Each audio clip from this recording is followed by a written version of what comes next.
Madam, ನಾನು ಈಗಾಗಲೇ ಹೇಳ್ದಂಗೆ ಚುನಾವಣಾ ಅಖಾಡ ರೆಡಿ ಆಗಿದೆ, ಅಭ್ಯರ್ಥಿಗಳು ಕೂಡ ಕಣದಲ್ಲಿದ್ದಾರೆ. ಒಂದ್ ರೀತಿ ಮಹಾಯುದ್ಧಕ್ಕೆ ರೆಡಿ ಆದಂತೆ ಎಲ್ಲರೂ ಕೂಡ ಸಿದ್ಧವಾಗಿರೋದು. ಅದ್ರ ಬಗ್ಗೆ ಮಾತನಾಡ್ತಾ ಹೋಗೋಣ. ಈ ಲೋಕಸಭೆ ಅಂತ ಬಂದ ತಕ್ಷಣ ಮೋದಿ ಅವ್ರ ನೆನಪಾಗ್ತಾರೆ, ಅವ್ರ ಬಗ್ಗೆ ಮಾತನಾಡಬಹುದು. ಖಂಡಿತ. ನೋಡಿ, ಇದೊಂದು ಸುಸಂದರ್ಭ. ಈಗ ಕಾಂಗ್ರೆಸ್ ಪಕ್ಷ ಇರಬಹುದು, BJP ಇರಬಹುದು, ಸ್ವತಂತ್ರ ಅಭ್ಯರ್ಥಿಗಳಿರ್ಬೋದು, ಎಲ್ಲ ಪಕ್ಷಗಳಲ್ಲೂ ನಾವು ಸಾಧಕ ಅಭ್ಯರ್ಥಿಗಳನ್ನ ನೋಡ್ತೇವೆ. ಈಗ ನನ್ನ ಒಂದು ಜ್ಞಾನಾರ್ಜನೆಯ ಪರಿವಿಧಿ ಒಳಗೆ ನಾನು ಅಭ್ಯಾಸ ಮಾಡಿದ ಪರಾಕ್ರಮ, ಈಗ ಅವ್ರು ಗೆಲ್ತಾರೆ ಅವ್ರು ಸೋಲ್ತಾರೆ ಅನ್ನೋದು ಒಂದು ಭವಿಷ್ಯವಾಣಿ. ಅದಕ್ಕಿಂತ ಹೆಚ್ಚಾಗಿ ಆ ವ್ಯಕ್ತಿಗಳು, ಆ ಅಭ್ಯರ್ಥಿಗಳು ಅಥವಾ ಆ ಸಾಧಕರು ಅಲ್ಲಿ ಯಾಕಿದ್ದಾರೆ, ಯಾವ ಬಲ ಉಂಟು ಅವರಿಗೆ, ಯಾವ ವಿಭಾಗದಲ್ಲಿ. ಯಾಕಂದ್ರೆ ಪರಿಪೂರ್ಣವಾಗಿದ್ರೆ ನಾವು ಮನುಷ್ಯ ಆಗ್ಲಿಕ್ಕೆ ಸಾಧ್ಯ ಇಲ್ಲ. ಖಂಡಿತ. ಯಾಕಂದ್ರೆ ನಾವು ಈ ಮನುಷ್ಯ ಜನ್ಮ ಎಂತಕ್ಕೆ, ಆದರೂ ಅವರು ಆ ಒಂದು ಶಕ್ತಿ ಅವರಿಗೆ ಹೇಗೆ ಅನುಗ್ರಹ ಆಗಿರುತ್ತೆ. ಈಗ ನನಗೆ ಮಾತಾಡ್ತೇನೆ, ಐ ಆಮ್ ರೈಟರ್, ನಾನು ವಿಜ್ಞಾನಿ, ನಾನು ಸಂಗೀತಜ್ಞ, ಇದೆಲ್ಲ ದೈವರು ಪರಿಪಾಲಿಸಿದ ನನಗೊಂದು ಶಕ್ತಿ. ನೀವು ಚಂದ ಆಂಕರ್ ಮಾಡ್ತೀರಾ, ಹಾಗೆ ಅವರು ಈ ಜನಗಳ ಒಂದು ಅವಶ್ಯಕತೆಗಳನ್ನು, ಬೇಸಿಕ್ ನೀಡ್ಸ್ ಇರಬಹುದು, ಅವರ ಒಂದು ಸೇವೆಗಳನ್ನ ಮಾಡುವಂಥ ಈ ಸಾಧಕರ ಶಕ್ತಿ ಹೇಗಿದೆ ಅಂತ ತಾವು ಇಲ್ಲಿ ಪಕ್ಷಾತೀತವಾಗಿ ನಾ ಮಾತಾಡ್ತೇನೆ. ಖಂಡಿತ ಪರ್ಸನ್ ಸೆಂಟ್ರಿಕ್ ಅಂತೂ ಅಲ್ಲ. ನಾನು ವೈದ್ಯ ಜ್ಯೋತಿರ್ವಿಜ್ಞಾನಿಯಾಗಿ, ಆಹಾರ ವಿಜ್ಞಾನಿಯಾಗಿ, ವೇದಾಧ್ಯಯಾಗಿ ಮಾತಾಡ್ತಾ ಇರೋದು. ಸೊ ಆದ ಕಾರಣ ನಾನು ಪಕ್ಷಾತೀತ ಮತ್ತೆ ವ್ಯಕ್ತಿಗೆ ಸೆಂಟ್ರಿಕ್ ಸಂಬಂಧಪಟ್ಟಿಲ್ಲ. ಖಂಡಿತ. ಮತ್ತೆ ಸತ್ಯ ಹೇಳಬೇಕು, ನನ್ನ ಜ್ಞಾನ ಪರಿವಿಧಿಯೊಳಗೆ ನಾನು I try my best to speak out. ಈಗ ಮೋದಿಯವರು ಅಂತ ಬಂದಾಗ, ಪ್ರಧಾನಿ ನರೇಂದ್ರ ಮೋದಿ ಅವರು ಅಂತ ಬಂದಾಗ ನೋಡಿ, ಅನುರಾಧ ನಕ್ಷತ್ರ, ಇಲ್ಲಿ ವೃಶ್ಚಿಕ ಲಗ್ನ, ವೃಶ್ಚಿಕ ರಾಶಿ ಮೋದಿಯವರು. ಈಗ ಹೌದು, ಎಲ್ಲರೂ ಹೇಳ್ತಾರೆ ಮೋದಿಯವರು ವೃಶ್ಚಿಕ ಲಗ್ನ, ವೃಶ್ಚಿಕ ರಾಶಿ ಅಂತ, ಅದಕ್ಕೆ ಗೆದ್ರ. ನೋಡಿ, ಇಲ್ಲಿ ಸೂಪರ್ ಕಾನ್ಶಿಯಸ್ಲಿ ಯಾವಾಗ್ಲೂ ಕಾರ್ಮಿಕ್ ಕರ್ಮದಿಂದ ಬಂದಂತ 2 ಲಗ್ನಗಳಿರುತ್ತೆ. ಕುಂಭ ಲಗ್ನ, ವೃಶ್ಚಿಕ ಲಗ್ನ, ಕುಂಭರಾಶಿ, ವೃಶ್ಚಿಕ ರಾಶಿ. ಈ ವಿಭಾಗಗಳಿಗೆ ನಾವು ಸತ್ಯದ ಕೆಲಸ ಮಾಡಲೇಬೇಕು. ನೀವು ಮಾಡಲಿಲ್ಲ, ಬೇರೆ ಕಡೆ ನೀವು ಡಿವಿಯೇಟ್ ಆದ್ರೆ ದೈವ ನಿಮ್ಮನ್ನ ಆ ಕಡೆ ಸರಿಸುತ್ತೆ. ಬೇರೆ ಲಗ್ನ, ಬೇರೆ ರಾಶಿಯವರಿಗೆ ಬೇರೆ ಒಂದು ಆಪ್ಷನ್ ಇರುತ್ತೆ. ಮೋದಿಯವರಿಗೆ, ಪ್ರಧಾನಿ ನರೇಂದ್ರ ಮೋದಿ ಅವರಿಗೆ ವೃಶ್ಚಿಕ ಲಗ್ನ, ವೃಶ್ಚಿಕ ರಾಶಿ, ಕಾರ್ಮಿಕ್ ಲಗ್ನ, ಕಾರ್ಮಿಕ್ ರಾಶಿ, ಮತ್ತೆ ಅನುರಾಧ ನಕ್ಷತ್ರ. ನೋಡಿ, ಮಹಾ ನಕ್ಷತ್ರಗಳಲ್ಲಿ ಅನುರಾಧಕ್ಕೆ ಒಂದು ಮಹತ್ವ ಇದೆ. ಒಂದೊಂದು ನಕ್ಷತ್ರ, ಈಗ ಉತ್ತರ ಫಲ್ಗುನಿ ಬಂದ್ರೆ ಜವಾಬ್ದಾರಿ, ಫೈನಲ್ ಸಕ್ಸಸ್. ಅನುರಾಧ ನಕ್ಷತ್ರಕ್ಕೆ ಬಂದ್ರೆ ಭಕ್ತಿ. ನೋಡಿ, ಅವರಿಗೆ ತಾಯಿ ಸಂಸ್ಕಾರ ಭಾರತೀಯ ಮೇಲೆ ಅತ್ಯಂತ ಅಮೋಘವಾದ ಭಕ್ತಿ, ಅವ್ರಿಗೆ ಏನು ಬೇಡ, ಭಾರತ ದೇಶವನ್ನ ಉದ್ಧಾರ ಮಾಡುವಂಥದ್ದು ಅದೇ ಅವ್ರದ್ದು. ಈಗ ನೋಡಿ, ಎಷ್ಟೋ ರಾಜಕಾರಣಿಗಳು, ರಾಜತಂತ್ರಜ್ಞರು, ಒಳ್ಳೆಯವರು ಎಷ್ಟು ಜನ ಇರ್ತಾರೆ. ಹೌದು. ಸೊ ಅವರಿಗೆ ಸಂಸಾರ ಇರ್ತದೆ, ಎಲ್ಲ ಏನೇನೋ ಇರುತ್ತೆ. ಮೋದಿ ಅವರಿಗೆ ಸಂಸಾರ ಈಸ್ ನಾಟ್ ಫ್ಯಾಮಿಲಿ ಪರ್ಸನ್. ಹೌದು. ಅವರ ಆಸ್ತಿಯನ್ನ ನಾವು ನೋಡಿದ್ರು ಅವರಲ್ಲಿ ಬ್ಯಾಂಕ್ ಬ್ಯಾಲೆನ್ಸ್ ಇಷ್ಟು ಕಡಿಮೆ ಇದೆ ಅಂತ ನಾವೆಲ್ಲ ಕೇಳ್ತೇವೆ. ಎಂತಕ್ಕೆ? ಅವರ ಗ್ರಹ ವಕ್ರಿ, ಗುರು ಮತ್ತೆ ಬುಧ ವಕ್ರಿ. ಅವರಿಗೆ ಯಾರಿಗೆ ವಕ್ರಿ ಗ್ರಹ ಇರುತ್ತೆ, ಅವರು ಹೋದ ಜನ್ಮದಲ್ಲಿ ಪ್ರತಿಫಲಾಪೇಕ್ಷೆ ಇಲ್ಲದೆ ಸೇವೆ ಮಾಡಿದ ಆತ್ಮಗಳು ಜನ್ಮ ಆಗಿರುತ್ತೆ. ಹಾಗಾದ್ರೆ ರಾಜ್ಯದಲ್ಲಿ ಯಾರಿಗೂ ವಕ್ರಿ ಇಲ್ವಾ? ನಮ್ಮ ರಾಜ್ಯ ನಾಯಕರಿಗೆ, ನಮ್ಮ ರಾಜ್ಯ ನಾಯಕರಿಗೆ ಖಂಡಿತ ಬೇಕಾದಷ್ಟು ಜನ ನಮ್ಮ ಕರ್ನಾಟಕದಲ್ಲಿ, ನಮ್ಮ ಕರ್ನಾಟಕ ಮಾತೆಯ ನೆಲದಲ್ಲಿ ಜನ್ಮ ಆಗಿರೋರಿದ್ದಾರೆ. ಅದರಲ್ಲಿ ನಮ್ಮ ಉಡುಪಿಯ ಕಾಂಗ್ರೆಸ್ ಅಭ್ಯರ್ಥಿ ನೋಡಿ, ಮೋದಿ ಅವರು ಬಿಜೆಪಿ ಅಭ್ಯರ್ಥಿ. ಹೌದು. ನಮ್ಮ ಉಡುಪಿಯಲ್ಲಿ ಕಾಂಗ್ರೆಸ್ ಅಭ್ಯರ್ಥಿ ಇರುವಂತ ಜಯಪ್ರಕಾಶ್ ಹೆಗ್ಡೆ ಅವರಿದ್ದಾರೆ. ಚಿಕ್ಕಮಗಳೂರು ಮತ್ತೆ ಉಡುಪಿಗೆ ನಿಂತಂತವ್ರು. ಅವರು ಗುರು ವಕ್ರಿ. ಓಕೆ. ಮೋದಿ ಅವರು ಗುರು ಬುಧ ವಕ್ರಿ, ನಮ್ಮ ಜಯಪ್ರಕಾಶ್ ಹೆಗ್ಡೆ ಅವರು ಗುರು ವಕ್ರಿ. ಹಾಗೆ ನಮ್ಮ ಯದುವೀರ್ ಮಹಾರಾಜರ ಒಂದು ವಂಶಕ್ಕೆ, ರಾಯಲ್ ಫ್ಯಾಮಿಲಿಗೆ ಇದ್ದಾರೆ. ಅಂದ್ರೆ ಡೆಮೋಕ್ರಸಿ ಹೌದು, ನಮ್ಮ ಮಹಾರಾಜರ ವಂಶಸ್ಥರು. ಅವರಿಗೆ ಗುರು ಬುಧ ವಕ್ರಿ, ಜ್ಯೇಷ್ಠ ನಕ್ಷತ್ರ. ಜಯಪ್ರಕಾಶ್ ಹೆಗ್ಡೆ ಅವ್ರದ್ದು ಕಾಂಗ್ರೆಸ್ ಅಭ್ಯರ್ಥಿ, ಗುರು ವಕ್ರಿ, ಪೂರ್ವ ಫಲ್ಗುನಿ ನಕ್ಷತ್ರ, ಅತ್ಯಂತ ಜವಾಬ್ದಾರಿಯಿಂದ ತೆಗೆದುಕೊಳ್ಳುವಂತಹ ನಕ್ಷತ್ರ. ಯದುವೀರ ಅವ್ರದ್ದು ಬಿಜೆಪಿ ಅಭ್ಯರ್ಥಿ, ಗುರು ಬುಧ ವಕ್ರಿ, ಜ್ಯೇಷ್ಠ ನಕ್ಷತ್ರ. ಫೈನಲಿ ಅಲ್ಟಿಮೇಟ್ ಡೆಡಿಕೇಶನ್ ಇರುವಂತಹ ನಕ್ಷತ್ರ. ಡಾಕ್ಟರ್ CN ಮಂಜುನಾಥ್ ಅವರು ವಿಶ್ವವಿಖ್ಯಾತ ಹೃದಯ ತಜ್ಞರು. ಹೌದು. ಅವರಿಗೆ ರಾಜರ್ಷಿ ಯೋಗ ಉಂಟು, ಗಜಕೇಸರಿ, ಗುರುಮಂಗಳ ಯೋಗ ಇರುವಂತವ್ರು. ಅದನ್ನ ರಾಜ್ಯ ಮಟ್ಟದಲ್ಲ, ಸೇವಾ ಧುರೀಣ ಅವರು. ಟ್ರೀಟ್ಮೆಂಟ್ ಫಸ್ಟ್, ಹೌದು, ಪೇಮೆಂಟ್ ನೆಕ್ಸ್ಟ್. ಹೌದು. ಆ ಒಂದು ಸರ್ಕಾರಿ ಆಸ್ಪತ್ರೆಯನ್ನ ಅಂತರ 5 ಸ್ಟಾರ್ ಹೋಟೆಲ್ ತರ ಎಲ್ಲರಿಗೂ ಪ್ರೈವೇಟ್ ಹಾಸ್ಪಿಟಲ್ ಫ್ಯಾಸಿಲಿಟಿ ಕೊಡಬೇಕು ಅಂತಂತ ಮಾನವೀಯ ಗುಣಗಳ ದೃಗ್ಗೋಚರ ಆಗಿರುವಂತಹ ಪವಿತ್ರಾತ್ಮರು Manjunath sir, doctor CN Manjunath ಅವರು. ಅವರು ಮಾವ ಅವರು ದೇವೇಗೌಡರು ಜನತಾ ದಳ ಆದ್ರೂ ಅವರು ಬಿಜೆಪಿಯಲ್ಲಿದ್ದಾರೆ ನೋಡಿ. ಕಾಂಗ್ರೆಸ್ ಅಲ್ಲಿ ಜಯಪ್ರಕಾಶ್ ಹೆಗ್ಡೆ ಅವರು ಇದ್ದಾರೆ, ಬಿಜೆಪಿಯಲ್ಲಿ ಮಂಜುನಾಥ್ ಸರ್ ಇದ್ದಾರೆ. ಉತ್ತರ ಫಲ್ಗುನಿ ನಕ್ಷತ್ರ ಅಲ್ಟಿಮೇಟ್ ಸಕ್ಸಸ್. ನಮ್ಮಲ್ಲಿ ನೋಡಿ, ನೀವು ಕೇಳಿದ್ರಿ ಕರ್ನಾಟಕದ ನಾಯಕರಿಲ್ವಾ ಅಂತ. ಮಂಜುನಾಥ್ ಸರ್ ಅವರ ನಕ್ಷತ್ರ, ಶ್ರೀ ಜಯಪ್ರಕಾಶ್ ಹೆಗ್ಡೆ ಅವರ ನಕ್ಷತ್ರ. ಉತ್ತರ ಫಲ್ಗುನಿ ಪೂರ್ವ ಫಲ್ಗುನಿ ಇವೆರಡು ಕಾಂಬಿನೇಟ್ ಆಯ್ತಾ, ಫೈನಲ್ ಸಕ್ಸಸ್. ರಾಜ್ಯದಲ್ಲ, ರಾಜ್ಯದಲ್ಲಿ, ದೇಶದಲ್ಲಿ, ಜಾಗತಿಕ ಮಟ್ಟದಲ್ಲಿ. ಅದಕ್ಕೆ ನಾನೇನ್ ಹೇಳಿದೆ, ಇಲ್ಲ ಸೋಲೆ ಇಲ್ಲದ ನಕ್ಷತ್ರಗಳು. ಮತ್ತೆ ಅದೊಂದೇ ಅಲ್ಲ, ಅವರ ಗ್ರಹಗತಿಗಳು ಹಾಗೆ ಇದೆ. ಇಲ್ಲಾಂದ್ರೆ ಅಂತಾರಾಷ್ಟ್ರೀಯ ಮಟ್ಟದಲ್ಲಿ ಅದನ್ನ ತರ್ಲಿಕ್ಕೆ ಸಾಧ್ಯ ಇಲ್ಲ. ಆದ ಕಾರಣ ಪೂರ್ವ ಫಲ್ಗುನಿ ಉತ್ತರ ಫಲ್ಗುನಿ ಎಲ್ಲಾ ಮಟ್ಟದ ಜವಾಬ್ದಾರಿಗಳನ್ನ ಯಾವುದೇ ಒಂದು ಸ್ಟ್ರೆಸ್ ಇಲ್ಲದೆ ಅತ್ಯಂತ ಜವಾಬ್ದಾರಿಯುತವಾಗಿ ತೆಗೆದುಕೊಂಡು ಹೋಗುವಂಥ ನಕ್ಷತ್ರದಲ್ಲಿ ಹುಟ್ಟಿದ ಕಾಂಗ್ರೆಸ್ ಅಭ್ಯರ್ಥಿ ಶ್ರೀ ಜಯಪ್ರಕಾಶ್ ಹೆಗ್ಡೆ ಅವರು, ನಮ್ಮ ಬಿಜೆಪಿ ಅಭ್ಯರ್ಥಿ ನಡೆದಾಡುವ ಮಂಜುನಾಥರು ಅಂತ ಹೇಳುವಂತ ಶ್ರೀ ಮಂಜುನಾಥ್ ಸರ್. ಇದೇ ಕೆಲಸನ ಶ್ರೀ ಜಯಪ್ರಕಾಶ್ ಹೆಗ್ಡೆ ಅವರು ಉಡುಪಿಯಲ್ಲೂ ಮಾಡಿದ್ದಾರೆ. ಇಲ್ಲಿ ನಾನು ಪಕ್ಷಾತೀತ. ಈಗ ಮತ್ತೆ ಶ್ರೀ DK ಶಿವಕುಮಾರ್ ಅವರು ಕಾಂಗ್ರೆಸ್ ಅಭ್ಯರ್ಥಿ, ಬಿಜೆಪಿ ಎಲ್ಲ ಅವರು ಪಕ್ಷ ಇಂಡಿಪೆಂಡೆಂಟು ಅಲ್ಲ, ವಕ್ರಿ ಶನಿ ವಕ್ರಿ ಅವ್ರದ್ದು. ಖಂಡಿತ ಅನ್ಕಂಡೀಷನಲ್ ಅಡ್ಮಿನಿಸ್ಟ್ರೇಟಿವ್ ಎಬಿಲಿಟಿ ಇರುವಂತವ್ರು. ನಂತರ ಯದುವೀರ ಒಡೆಯರ್ ಅವರು ಗುರು ಬುಧ ವಕ್ರಿ. ಹಾಗೆ ಎಷ್ಟು ಜನ ಇದ್ದಾರೆ ನಮ್ಮ ಕರ್ನಾಟಕದಲ್ಲಿ ಇಲ್ವಾ? ಈ ಪ್ರಪಂಚನ ಆಳುವಂತಹ ಸಾಧಕ ನಾಯಕರು ನಮ್ಮಲ್ಲೇ ಇದ್ದಾರೆ. ಖಂಡಿತ ಖಂಡಿತ ಈ ಅಖಾಡದಲ್ಲಿ ಇದ್ದಾರೆ. ಖಂಡಿತ. ಸೊ ಇಂಥ ಒಂದು ಹೆಮ್ಮೆ ನಮ್ಗೆ. ಈಗ ಮನುಷ್ಯ ಸಾತ್ವಿಕವಾಗಿ ಜನ್ಮ ಇರತ್ತೆ, ಆತ್ಮ ಪರಿಶುದ್ಧ ಪರಿಪೂರ್ಣ.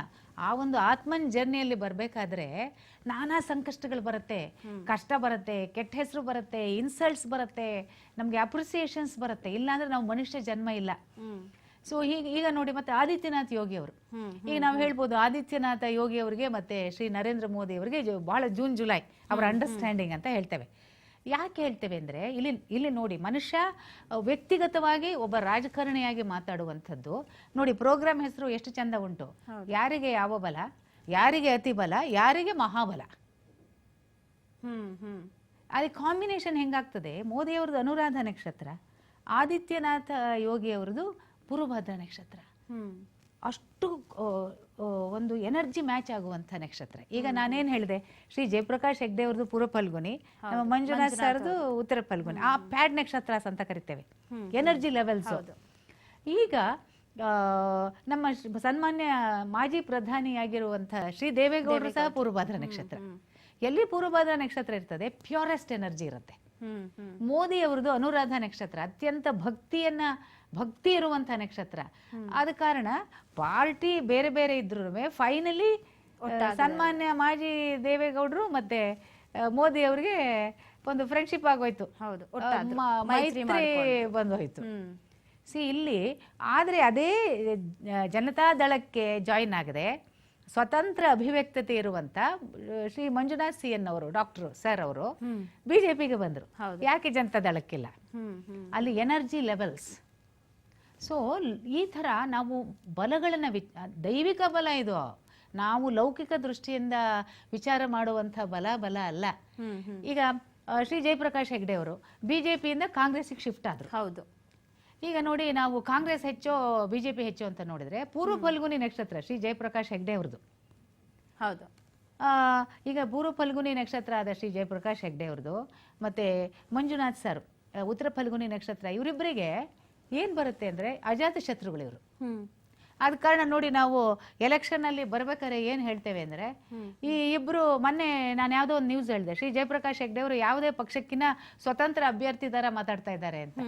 ಒಂದು ಪಕ್ಷಕ್ಕೆ ಸೀಮಿತ ಅಲ್ಲ, ಅವರು ಜಾತ್ಯತೀತ ಅಜಾತ ಶತ್ರುಗಳು. ಅಂದ್ರೆ ಸಿದ್ಧಾಂತಗಳಿಗೆ ಅವರು ಕಾಂಗ್ರೆಸ್ಗೆ ಬದ್ಧರಾಗಿದ್ದಾರೆ ಸಿದ್ಧಾಂತಗಳಿಂದ. ಮಂಜುನಾಥ್ ಸರ್ ಬಿಜೆಪಿ ಸಿದ್ಧಾಂತಗಳಿಗೆ ಬದ್ಧರಾಗಿದ್ದಾರೆ. ಈಗ ನಾನು ಒಬ್ಬ ಪೋಲ್ ಸರ್ವೆಯಲ್ಲಿ ನಾನು ನೋಡ್ತಾ ಬಂದೆ, ನಮ್ಮ ಡಾಕ್ಟರ್ CN ಮಂಜುನಾಥ್ ಸರ್ ಅವರು ಯಾವ್ದಾದ್ರು ಅವರ ಎದುರು ಪಾರ್ಟಿ ಅವರಿಗೆ ಏನಾದ್ರೂ ವಿರೋಧಿಸಿದ್ರೆ ಅವ್ರು ವಿರೋಧ ಮಾಡಲಿಲ್ಲ, ಅವ್ರ ಬಗ್ಗೆ ಮಾತಾಡಬೇಡಿ ಅಂತ ಹೇಳ್ತಾರೆ. ನಾವೇನು ಕೆಲಸ ಮಾಡ್ಬೇಕು ಹೇಳಿ ಅಂತಾರೆ. ಇದೇ ರೀತಿ ಶ್ರೀ ಜಯಪ್ರಕಾಶ್ ಹೆಗ್ಡೆ ಅವರು ಮಾತಾಡ್ತಾ ಇದ್ದಾರೆ. ಯಾಕಂದ್ರೆ ಅವರು ಪೂರ್ವ ಫಲ್ಗುಣಿ.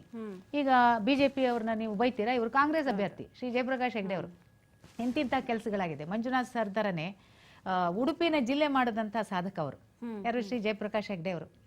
ನಂತರ ಉಡುಪಿಗೆ ಮಂಗಳೂರಿಗೆ ಅಂತಾರಾಷ್ಟ್ರೀಯ ವಿಮಾನ ನಿಲ್ದಾಣ ತಂದದ್ದು, ಅದು ಡೊಮೆಸ್ಟಿಕ್ ಏರ್ಪೋರ್ಟ್ ಇತ್ತು. ಹೌದು. ನಂತರ ಅವರು ಗಣಕೀಕೃತ ಮಾಡಿದ್ದು ಉಡುಪಿ ಜಿಲ್ಲೆಯನ್ನ. ಆಮೇಲೆ ಅವರು ಸಂಸದರಾಗಿದ್ದಾಗ ಸಕ್ಕರೆ ಕಾರ್ಖಾನೆಯನ್ನ ಪುನರುತ್ಥಾನ ಮಾಡದಂತಹ ಸಾಧಕ. ಯಾಕಂದ್ರೆ ಈ ಪವರ್ ನೋಡಿ, ಹೈಯೆಸ್ಟ್ ಪವರ್ಸ್ ಇರೋದು ಪ್ಯಾಡ್ ನಕ್ಷತ್ರಗಳಿಗೆ, ಪೂರ್ವಾಷಾಢ, ಉತ್ತರಾಷಾಢ, ಉತ್ತರ ಭಾದ್ರ, ಪೂರ್ವ ಭಾದ್ರ, ಉತ್ತರ ಫಲ್ಗುಣಿ, ಪೂರ್ವ ಫಲ್ಗುಣಿ. ಇದರಲ್ಲಿ ಹೈಯೆಸ್ಟ್ ಪ್ಯಾಡ್ ಅಂದ್ರೆ ಟ್ವಿನ್ಸ್, ಅವಳಿ ಜವಳಿ ನಕ್ಷತ್ರಗಳು ಪೂರ್ವ ಫಲ್ಗುಣಿ, ಉತ್ತರ ಫಲ್ಗುಣಿ. ಇಲ್ಲಿ ಸ್ಪ್ರೆಡ್ ಆಗ್ಬಿಟ್ಟಿದೆ ಆ ಶಕ್ತಿ. ಶ್ರೀ ಜಯಪ್ರಕಾಶ್ ಹೆಗ್ಡೆ ಅವರು ಉಡುಪಿ ಕ್ಷೇತ್ರಕ್ಕಿದ್ದಾರೆ ಕಾಂಗ್ರೆಸ್ ಅಭ್ಯರ್ಥಿಯಾಗಿ, ಮಂಜುನಾಥ್ ಅವರು ಕನಕಪುರದ ಅಭ್ಯರ್ಥಿಯಾಗಿದ್ದಾರೆ. ಮತ್ತೆ ಇಲ್ಲಿ ಬಲ ಹೇಗಿದೆ ಬಿಜೆಪಿ ಅಭ್ಯರ್ಥಿಯಾಗಿ. ಅಲ್ಲಿ ಅಡ್ಮಿನಿಸ್ಟ್ರೇಟಿವ್ ಎನರ್ಜಿ ಮತ್ತೆ ಇರೋದು ಶ್ರೀ ಡಿ ಕೆ ಶಿವಕುಮಾರ್ ಅವರಿಗೆ, ಕಾಂಗ್ರೆಸ್ ಅಭ್ಯರ್ಥಿ. ಇಲ್ಲಿ ನಾನು ಪಕ್ಷಾತೀತವಾಗಿ ಪರ್ಸನ್ ಸೆಂಟ್ರಿಕ್ ಆಗಿ ಮಾತಾಡಬಾರ್ದು.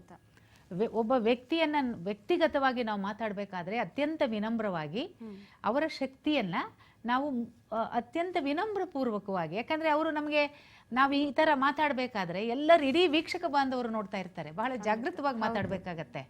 ಎಲ್ಲ ಮನುಷ್ಯ ದೌರ್ಬಲ್ಯ ಇರುತ್ತೆ. ಸೊ ಆದ ಕಾರಣ ಇಲ್ಲಿ ಜನಮಾನಸಕ್ಕೆ ಇವರು ಪವರ್ಫುಲ್ಲು ಅಂತ ಹೇಳ್ತೀವಿ, ಈಗ ಇವರು ಹೆಚ್ಚು ಶಕ್ತಿ ಇರೋರು ಅಂತ ಹೇಳ್ತೇವೆ. ಆದ ಕಾರಣ ನಮಗೆ ಏನು ಬೇಕು, ನಮಗೆ ಇಲ್ಲಿ ಯಾವ ಬಲ ಇದೆ, ಯಾವ ಬದ್ಧತೆ ಇದೆ ನೋಡ್ಬಿಟ್ಟು ನಾವು ಮುಂದುವರಿಬೇಕಾಗತ್ತೆ ಅಥವಾ ಅವಲೋಕನ ಮಾಡಬೇಕಾಗತ್ತೆ. ಇದು ನಾನು ಅವಲೋಕನ ಮಾಡಿರುವ ರೀತಿ. ಯಾಕಂದ್ರೆ ಇದು ಚುನಾವಣೆಯ ಅಖಾಡ. ನಾನು ಯಾರಿಗೂ ಇಂಪೋಸ್ ಮಾಡು ಕೂಡುದು. ಖಂಡಿತ ನೀವು ಇವರು ಒಳ್ಳೆಯವರು ಇವರು ಅಲ್ಲ. ನಾನು ಒಬ್ಬ ವ್ಯಕ್ತಿಯ ಬಲ ಮಾತಾಡ್ತಾ ಇದ್ದೇನೆ. ಈಗ ಮೋದಿ ಅವ್ರು ಕೇಳಿದ್ರಿ, ಈಗ ನೋಡಿ ಮೋದಿ ಅವರು ವಕ್ರೀಗ್ರಹ. ಈಗ ಮೋದಿ, ನೀವು ಕರ್ನಾಟಕದಲ್ಲಿ ವಕ್ರೀಗ್ರಹಗಳು ಇಲ್ಲದೆ ಇರೋ ನಾಯಕರಿಲ್ವಾ ಅಂತ? ಎಂತೆಂಥ ನಾಯಕರಿದ್ದಾರೆ. ಎಲ್ಲರೂ ಅಂತಾರಾಷ್ಟ್ರೀಯ ಮಟ್ಟದಲ್ಲಿ ಹೆಸರನ್ನ ಮಾಡಿದಂತ ನಾಯಕರೇ ಇದ್ದಾರೆ. ಮೋದಿ ಅವರೇ ಯಾಕೆ ಪ್ರಧಾನಿಗಳಾದ್ರು ಈಗ ಅನ್ನೋಕೆ ವೃಶ್ಚಿಕ ಲಗ್ನ, ವೃಶ್ಚಿಕ ರಾಶಿ. ಈ ಕಾರ್ಮಿಕ್ ಲಗ್ನಗಳು ಯಾವಾಗ ಬರುತ್ತೆ, ಕುಂಭ ಲಗ್ನ, ಕುಂಭ ರಾಶಿ, ವೃಶ್ಚಿಕ ಲಗ್ನ, ವೃಶ್ಚಿಕ ರಾಶಿ ಯಾವಾಗ ಬರುತ್ತೆ, ಅವರಿಗೆ ಸತ್ಕಾರ್ಯ ಮಾಡದೆ ಯಾವುದೇ ಬೇರೆಯ ಕೆಲಸಕ್ಕೆ ನಾವು ಕಾಲಿಟ್ರೆ ಕಾಸ್ಮಾಸ್ ಇಂದ, ದೈವ ಅಂತಿರೋ, ಪ್ರಕೃತಿ ಅಂತಿರೋ, ಕಾಸ್ಮಾಸ್ ಅಂತಿರೋ ಅವರಿಗೆ ಚಾಲೆಂಜಸ್ ಬಂದ್ಬಿಡತ್ತೆ. ಆದ ಕಾರಣ ಮೋದಿ ಅವರಿಗೆ ಬುಧ ವಕ್ರಿ ಇದ್ದ ಕಾರಣ ಮಾತು ಕಡಿಮೆ, ಕೆಲಸ ಜಾಸ್ತಿ. ಮತ್ತೆ ಗುರು ವಕ್ರಿ ಇದ್ದ ಕಾರಣ ಮಾಡಿದ ಒಂದು ಪ್ರಾಮಿಸ್ ಏನಂತೇವೆ ಅದಕ್ಕೆ ಬದ್ಧರು, ದೇ ಡೋಂಟ್ ಅಕ್ಸೆಪ್ಟ್. ಆದ ಕಾರಣ ಮೋದಿ ಅವರು ನೋಡಿ, ನೋಟ್ ಬ್ಯಾನ್ ಆಯ್ತಲ್ಲ, ಅವ್ರು ಅದಕ್ಕೆ ಬದ್ಧರೇ ಆದ್ರು. ಬೇರೆಯವರು ಅದಾಗಬೇಕಿತ್ತು, ಅದಾಗಬೇಕಾಗಿತ್ತು. ಅಂದ್ರೆ it was around 5-6 years before. ಯಾಕಂದ್ರೆ ನಾನು ರಾಜಕೀಯದವಳಲ್ಲ. ನಾನು ಕೆಲವು ವಿಷಯಗಳ ನನ್ನ ಅನುಭವದಲ್ಲಿ ಗ್ರಹಣೆ ಮಾಡಿದಾಗ ಅವರ ಮೂಲ ಬಲ ಇರಬಹುದು, ಅತಿ ಬಲ ಇರಬಹುದು, ಮಹಾಬಲರು ಇರಬಹುದು, ಅವರ ಎನರ್ಜಿ ಮ್ಯಾಚ್ ಆಗ್ತಾ ಉಂಟು ಶ್ರೀ ಮೋದಿ ಅವರಿಗೆ. ನಂತರ ಹೈಪರ್ ಇಂಟೆಲಿಜೆನ್ಸ್, ಬುಧ ವಕ್ರಿ ಇದ್ರೆ ಹೈಪರ್ ಇಂಟೆಲಿಜೆನ್ಸ್ ಇರುತ್ತೆ. ಅಂದ್ರೆ ಕಾಮನ್ ಇಂಟೆಲಿಜೆನ್ಸ್ ದೇಶನ ಯಾವ ಲೆವೆಲ್ ಕರ್ಕೊಂಡು ಹೋಗ್ಬೋದು ಅಂತ ಹೇಳಿ. ಅದ ಕಾರಣ ಎಲ್ಲರೂ ಹೇಳ್ತಾರೆ ಮೋದಿ ಅವರು ದೇಶವನ್ನ ಅಂತಾರಾಷ್ಟ್ರೀಯ ಮಟ್ಟಕ್ಕೆ ಕರ್ಕೊಂಡು ಹೋದ್ರು ಅಂತ ಹೇಳಿ. ಮೋದಿ ಹೆಸರೇ ಬರುತ್ತೆ. ಈ ಬಲ ಯದುವೀರ್ ಅವ್ರಿಗಿದೆ, ಈ ಬಲ ಡಿ ಕೆ ಶಿವಕುಮಾರ್ ಅವ್ರಿಗೂ ಇದೆ. ಶನಿ ವಕ್ರಿ, ಬುಧ ವಕ್ರಿಯ ಬಲ ಶನಿ ವಕ್ರಿಗೂ ಇರ್ತದೆ. ಶ್ರೀ ಜಯಪ್ರಕಾಶ್ ಹೆಗ್ಡೆ ಅವ್ರಿಗೂ ವಕ್ರಿ ಇದೆ. ಸೊ ಆದ ಕಾರಣ ಅವರು ಪಕ್ಷಾತೀತರು, ಜಾತ್ಯತೀತರು, ಅವರ ಕೆಲಸವನ್ನ ಬದ್ಧತೆಯಿಂದ ಮಾಡುವಂತ ಸಾಧಕರು. ಈಗ ನಮ್ಮ ಮಂಜುನಾಥ್ ಸರ್ ತಗೊಳ್ಳಿ, ಈಗ ಕನಕಪುರದ ಪೋಲ್ ಸರ್ವೆಯಲ್ಲಿ ನಾವು ನೋಡಿದಾಗ ಅವ್ರು ಹೇಳ್ತಾ ಇದ್ದಾರೆ, ಏನ್ ಹೇಳ್ತಾ ಇದ್ದಾರೆ, ಡಾಕ್ಟರ್ ಬಂದ್ರು, ಚೇಂಜ್ ಮಾಡುವ, ಆರೋಗ್ಯದ ಸುಧಾರಣೆಯ ಅಂತ. ಎಲ್ಲಿ ನಾವು ಈ ರಾಜರ್ಷಿ ಯೋಗಗಳು, ಗಜಕೇಸರಿ ಯೋಗಗಳು ಬರುತ್ತೆ, ಅವಾಗ ನೋಡಿ ಅವರಿಗೆ ಒಂದು ವಿಷಯದಲ್ಲಿ ಗ್ರಹಣೆ ಇರಲ್ಲ, ನಾನಾ ವಿಷಯಗಳ ವರ್ಸಟೈಲ್ ಜೀನಿಯಸ್ ಇರ್ತಾರೆ. ಸೊ ಹೀಗಾಗಿ ನಾನು ಈಗ ಒಂದು ಇಂಟ್ರೊಡಕ್ಷನ್ ಕೊಟ್ಟೆ, ವ್ಯಕ್ತಿಗತವಾಗಿ ನಾನು ಮಾತಾಡ್ತಾ ಹೋಗ್ತೇನೆ. ಹೀಗೆ ಎಲ್ಲ ಸಾಧಕರದು ಮಾತಾಡಬಹುದು. ನಾನು ವಿಷಯ ಗ್ರಹಣೆ ಮಾಡಿದ ಒಂದು ಮೂಲದಲ್ಲಿ ನಾನು ಮಾತಾಡ್ತಾ ಹೋಗ್ತೇನೆ. ಓಕೆ ಮೇಡಮ್, ಮಾತನಾಡ್ತೀನಿ. ಸಾಕಷ್ಟು ವಿಚಾರಗಳು ನನಗನ್ಸುತ್ತೆ ನಿಮ್ಗೆ ಅದು ಅರ್ಥ ಆಯ್ತು ಅಂತ. ಯಾಕಂದ್ರೆ ನೀವು ನನ್ನ ಕರೆದಿದ್ದೀರಾ ಈ ಕಾರ್ಯಕ್ರಮಕ್ಕೆ, ಆದ ಕಾರಣ ನಾನು ಸತ್ಯವಾದ ಮಾಹಿತಿ ಕೊಡಬೇಕು. ಖಂಡಿತ ಪಕ್ಷಾತೀತವಾಗಿ ಮಾತನಾಡ್ತಿದ್ರೆ. ಯಾಕಂದ್ರೆ ಕಾರ್ಯಕ್ರಮಗಳಲ್ಲಿ ಹೆಚ್ಚಾಗಿ ಈಗ ಜ್ಯೋತಿಷ್ಯಗಳು ಬಂದ್ರೆ ಈಗ ಅವರೆಲ್ಲೋ ಕಾಂಗ್ರೆಸ್ ಪರವಾಗಿ ಮಾತನಾಡ್ತಾರೆ ಅಥವಾ ಬಿಜೆಪಿ ಪರವಾಗಿ ಮಾತನಾಡ್ತಾರೆ, ಮೋದಿ ಅವ್ರ ಪರವಾಗಿ ಮಾತನಾಡ್ತಾರೆ ಅನ್ನೋ ಟಾಕ್ಸ್ ಬರುತ್ತೆ. ಬಟ್ ಇಲ್ಲಿ ಒಬ್ರು ಬಿಜೆಪಿ ಒಬ್ರು ಕಾಂಗ್ರೆಸ್ ಪರವಾಗಿ ಮಾತನಾಡ್ತಿರೋದಕ್ಕೆ ಇಲ್ಲಿ ಪಕ್ಷಾತೀತ ಅನ್ನೋ ಪ್ರಶ್ನೆನೇ ಬರಲ್ಲ. ಖಂಡಿತ ಮಾತನಾಡೋಣ ಮೇಡಮ್ ಪ್ರತಿಯೊಬ್ಬರ ಬಗ್ಗೆನೂ.